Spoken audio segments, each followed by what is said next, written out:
Hello student, today I am going to explain you the remaining part of molecular basis of inheritance, transfer RNA, tRNA और adapter RNA.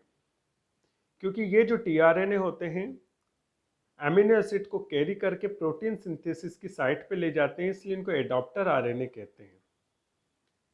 TRNA को soluble RNA या एसआरएनए भी कहा जाता है, जबकि इनको 1 मोल NaCl के सोल्यूशन में जब इनको डाला जाता है तो डिसॉल्व हो जाते हैं, इसलिए इनको सॉल्युबल आरएनए कहते हैं। सेल के अंदर पाए जाने वाले आरएनए में सेकंड मोस्ट कॉमन आरएनए है। टीआरएनए जो होता है टाइप ऑफ राइबोन्यूक्लिक एसिड होता है, जो कि एक्टिवेटेड एमिनो एसिड को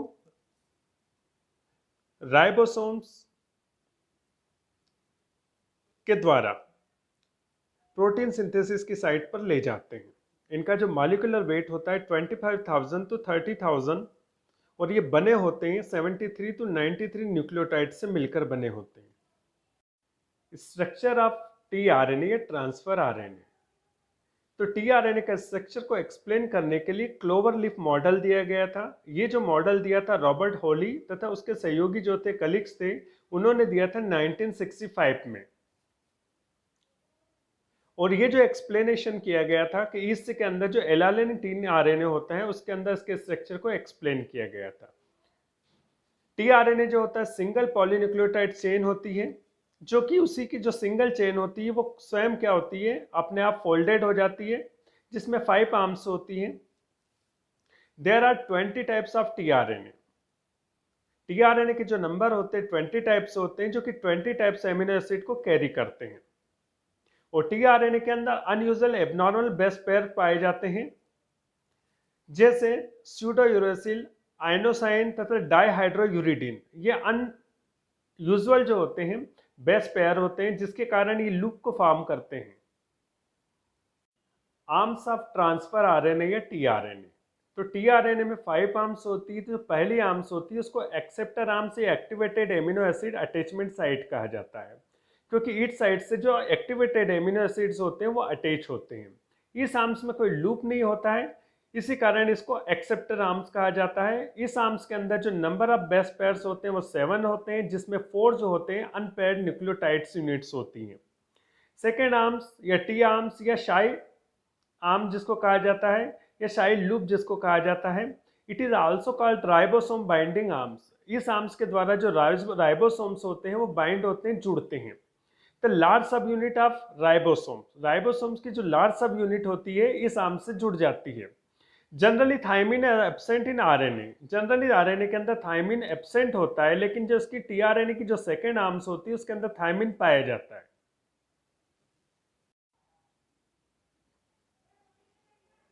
थर्ड, वेरिएबल आर्म्स और वेस्टिजियल आर्म्स और नॉन फंक्शनल आर्म्स या lump.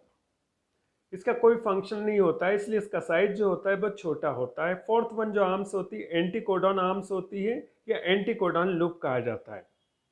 These arms also called codon recognition arms. ये जो आर्म्स होती है, कोडॉन जो होते हैं, जेनेटिक कोड के अंदर जो कोडॉन होते हैं उनको रिकॉग्नाइज करती, पहचानने का काम करती है।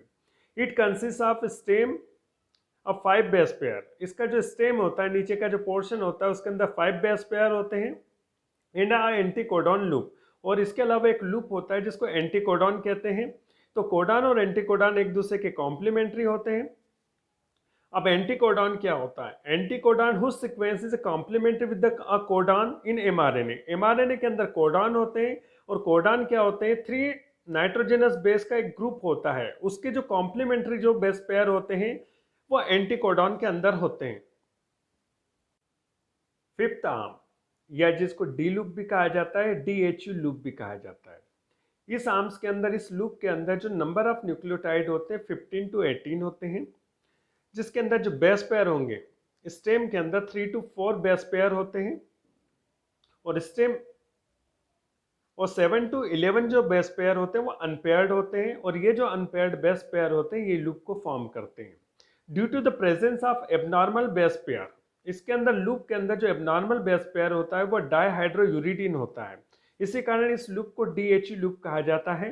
It match with the amino acid activated enzymes called synthetase.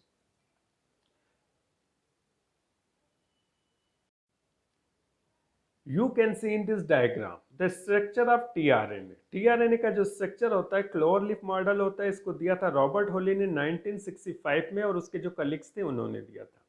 ये जो आर्म्स दिख रही है पहली आर्म्स होती है जिसको activated amino acid attachment site कहा जाता है, जिसके द्वारा क्या जुड़ते हैं, एमिनो एसिड का अटैचमेंट होता है, एमिनो एसिड जो कि एक्टिवेटेड होते हैं। इसके बाद जस्ट जो सेकंड वाली दिख रही है आर्म्स, ये आपकी सेकंड आर्म्स होती है, जिसको टी शाई या सी आर्म्स या लूप भी कहा जाता है।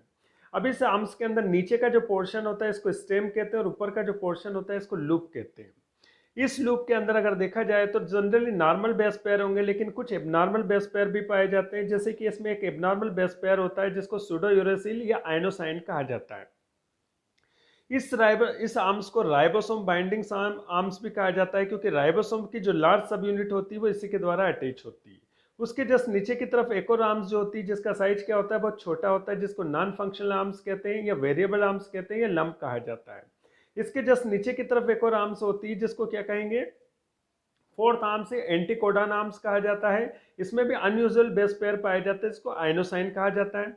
इसको एंटीकोडॉन आर्म्स क्यों कहा जाता है, क्योंकि नीचे की तरफ जो एमआरएनए होता है उसके अंदर कोडॉन होता है, और कोडॉन के जो कॉम्प्लीमेंट्री नाइट्रोजनस बेस पेयर होते हैं वो तो तीन का जो नाइट्रोजनस बेस पेयर जो होते हैं उसका तीन का जो ग्रुप होता है उसको एंटीकोडॉन कहते हैं। तो एक कोडॉन एक एंटीकोडॉन का कॉम्प्लीमेंट्री होता है, उसी को आइडेंटिफाई करता है, रिकॉग्नाइज करता है।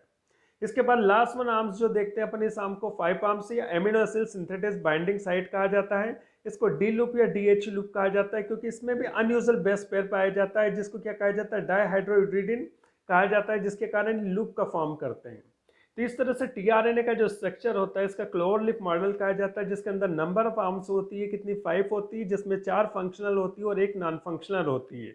और मेनली इसमें क्या पाए जाते हैं, जहां पर अनयूजुअल बेस पेयर पाए जाते हैं वहां पर पेयरिंग नहीं होती, जिसके कारण लूप का फॉर्मेशन होता है, और जहां पर पेयरिंग हो जाती है वहां पर स्टेम का फॉर्मेशन होता है। तो नीचे का जो स्टिक पोर्शन होता है वो स्टेम कहलाता है, जो ऊपर का गोल पोर्शन होता है उसको लूप कहा जाता है। Functions of tRNA. टीआरएनए जो होता है एक इंपॉर्टेंट रोल प्ले करता है प्रोटीन सिंथेसिस में। जो टीआरएनए होता है स्पेसिफिक एमिनो एसिड को एक्टिवेटेड करता है, और एक्टिवेटेड करने के बाद इसको कहाँ लेके जाता है, ये प्रोटीन सिंथेसिस की साइट पर लेके जाता है।